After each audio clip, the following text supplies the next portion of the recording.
ધનપતિ પરિવારમાં જન્મ થયો તો પૂર્વજન્મનું કોઈ પુણ્ય હોય છે, પણ ભગવાનની કૃપા હોય છે ત્યારે ભક્ત માતા પિતાને ત્યાં જન્મ મળે છે. કોઈ ધનપતિ માતા પિતાને ત્યાં જન્મ મળ્યો સમજી લેવું પૂર્વજન્મનું કોઈ પુણ્ય છે, પણ ભગવાનની કૃપા તો એ જ સમજવી ભક્ત માતા પિતાને ત્યાં મારો જન્મ મળે. કેટલી સુંદર વાત કરી. તવે જન્મ સફલમ. મહાદેવ તારી જે કથાનું શ્રવણ કરે છે તેનો જન્મ લેવો સફળ છે, તેનું જીવન ધન્ય છે. આ શિવ મહાપ્રદ ગ્રંથના શ્લોકો છે. હું તમને શ્લોકાત્મક કથા કહેવાનો પ્રયાસ કરું છું, લૌકિક ભાષામાં નહીં, એક અલૌકિક વાત. આપણે 3 કલાક બેહીએ છીએ તેને એક સાર્થક લાગે, લેખે લાગે. તવેવ જીવનમ. કેટલી સુંદર વાત કરી. તવેવ જનને ધન્ય. માતુશ્રી ધન્ય છે. જેને પેટ જન્મ મળ્યો એ મા ધન્ય છે જે કથા સાંભળે છે. અને કહ્યું એના પિતા ધન્ય છે, જનકો. તવેવ જनको ધન્ય. પિતાજી તવેવ જनको ધન્ય. આમાંથી જે ભાઈઓ બહેનો કથા સાંભળે છે તેના માટે ભગવાન વ્યાસ બોલ્યા છે તેની માતુશ્રી ધન્ય છે, તેના પિતાશ્રી ધન્ય છે જે કથા સાંભળે છે. હવે સાંભળો તમે. હવે શું કહ્યું? તેનું કુલ ધન્ય છે. આપણા પૂર્વજો, દાદા પરદાદા. શિવ મહાપ્રદ ગ્રંથમાં એક વાત બહુ સરસ કરી છે. એમાં મેં કહ્યું કે જ્યારે કોઈ પણ આપણા પરિવારનો શ્રવણ કરતો હોય ને ત્યારે આપણા પિતૃ નૃત્ય કરતા હોય, દેવલોકની પૃથ્વી નૃત્ય કરતા હોય કે મારા પરિવારમાં ભગવાનની કથાનું શ્રવણ થાય છે. પિતૃને શું પ્રિય છે? સોના ચાંદી હીરા મોતી નહીં. પિતૃને પ્રિય છે ભગવાનની કથા. પિતૃની તૃપ્તિ માટે છે ભગવાનની કથા.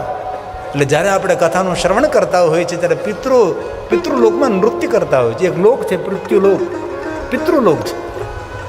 જે પિતૃઓની માનસી પુત્રી હતી ને 3, ધન્યા, કલાવતી અને મેના, એ પિતૃઓની કન્યા છે. એ 3 કન્યાઓને યાદ કરવાથી પિતૃ તૃપ્ત થાય છે. તેથી કુલને પણ ધન્યતા આપી. તવેવ કુલવૃત્કૃષ્ટં. દાદા પરદાદા, એના દાદા, એના દાદા, એના દાદા, આપણા પૂર્વજો હોય ને બધા, જ્યાંથી આપણું ઉદ્ગમ સ્થાન છે એ સૌને યાદ કર્યા છે, તે પણ ધન્ય છે. તવેવ કુલ. તવેવ કુલવૃત્કૃષ્ટં. સત્યમ સત્યમ ન સંશય. ભગવાન વ્યાસ કહે છે મારી વાત ઉપર સંશય નહીં કરતા, મારી વાત ઉપર શ્રદ્ધા રાખજો. કથા સંશયથી ન સંભળાય, કથા શ્રદ્ધાથી સંભળાય છે. કથા કર્ણથી નહીં, કથા અંતકરણથી સંભળાય છે. કથા ભાવથી સંભળાય છે. તેથી કહ્યું સત્યમ સત્યમ ન સંશય. મારી વાત ઉપર સંશય નહીં કરતા, કારણ કે મનુષ્ય સંશયશીલ પ્રાણી છે, અનુસરણીય પ્રાણી છે, અનુકરણીય પ્રાણી છે. મોટા માણસોનું અનુકરણ કરીએ તો મહાજન કથા છાપંથા. મોટા માણસોનું જો અનુકરણ કરીએ તો બેડો પાર થઈ જાય. પણ મોટા માણસોનું અનુકરણ કરે છે કોણ? સજ્જન માણસોનું અનુકરણ કરે છે કોણ? ભાગ્ય ભાગ્ય કોઈ. તેથી મારી વાત ઉપર સંશય નહીં કરતા. વ્યાસ ભગવાન કે હું જે કહું છું એ સત્ય કહું છું, સત્ય કહું છું, સત્ય કહું છું. યતઃ સદાશિવેવ વીરે દ્રશીવૈ રાજતે. દ્રશીવૈ રાજતે. જેના હૃદયમાં ભગવાન મહાદેવની ભક્તિ રાજ કરે છે તેનો જન્મ લેવો સફળ, તેનું જીવન ધન્ય છે. હૃદયમાં સંસાર નહીં, હૃદયમાં શિવ જેને બિરાજતો હોય છે, સફલમ જીવેતમ, તેનો જન્મ લેવો સફળ. જીવાગ્રે વર્તતે તસ્ય સફલમ જીવેતમ. જેને જીવા પર મહાદેવનું નામ છે તેનો જન્મ લેવો સફળ, તેનું જીવન ધન્ય છે. આવી રીતે ભગવાન મહાદેવની કથાનો પ્રારંભ થાય છે. શિવ મહાપ્રદ ગ્રંથની વંદના કરી છે. અને હવે સૂત પુરાણજીને કથા કહેવા માટે પ્રેરિત કરે છે. સૂત મહાભાગ. પહેલા શ્લોકમાં શું કહ્યું? મહાપ્રજ્ઞ, આત્મજ્ઞાની. હવે શું કહે છે? મહાભાગ. ધન્યસ્તમ પરમાર્થવિત્તમ. સૌનું હિત કરનારી, સૌનો પરમાર્થ કરનારી અદ્ભુત કથા કહો, અદ્ભુત કથા કહો. કેવી કથા કહો? દિવ્ય કથા કહો. જે કથાનું શ્રવણ કરવા માત્રથી અમારું જીવન સાર્થક બની જાય એવી કથા કહો. કથા સાંભળવા માટે ભાવ પ્રગટ કરે છે. કથા વક્તાઓ પર આધારિત નથી, કથા શ્રોતાઓ પર આધારિત છે. કેવા સમજદાર શ્રોતાઓ છે, કેવા સુગ્ન શ્રોતાઓ છે, કેટલા સમજદાર છે, કેટલા ધ્યાનથી કથાનું શ્રવણ કરે છે. કારણ કે ગામડે ગામડે શ્રોતાઓ અલગ અલગ હોય ને અમુક જગ્યાએ નાચ ગાન જ તેને મજા આવે, બસ વગાડો નચાવો, વગાડો નચાવો. અમુક જગ્યાએ બસ હસવાના દ્રષ્ટાંતો દો એ જ ગમે, અમુક જગ્યાએ સંસારના દ્રષ્ટાંત દો, બાપ દીકરાના પ્રેમના દ્રષ્ટાંતો, ભાઈ ભાઈના પ્રેમના દ્રષ્ટાંતો, બેન ભાઈના પ્રેમના દ્રષ્ટાંતો આપો, સાસુઓના દ્રષ્ટાંતો આપો.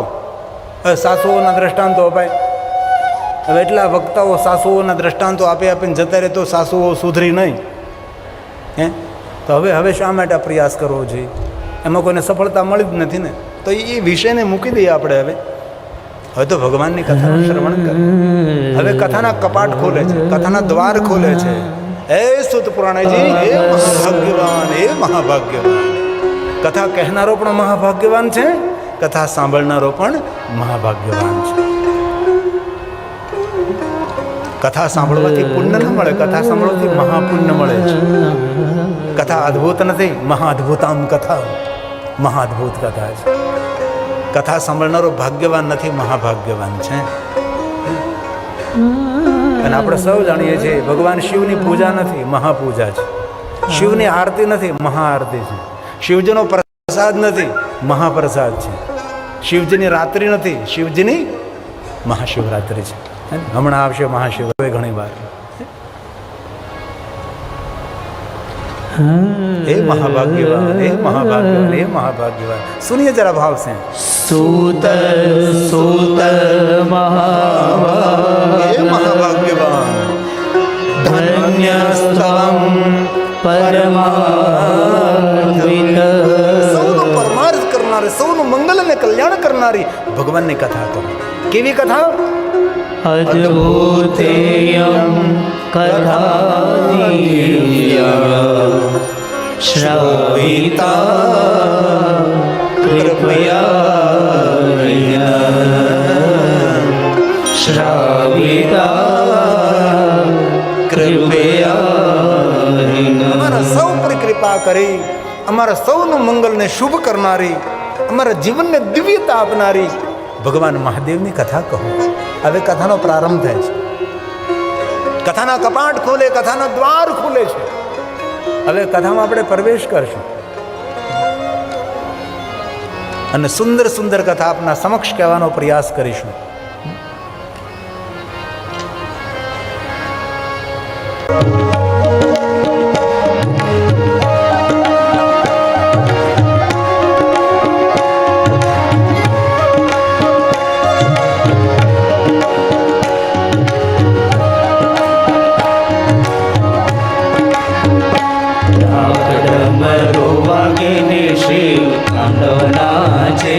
શિવ તાંડવના છે, મન વાલો વાલો શિવજીનું નામ લાગે.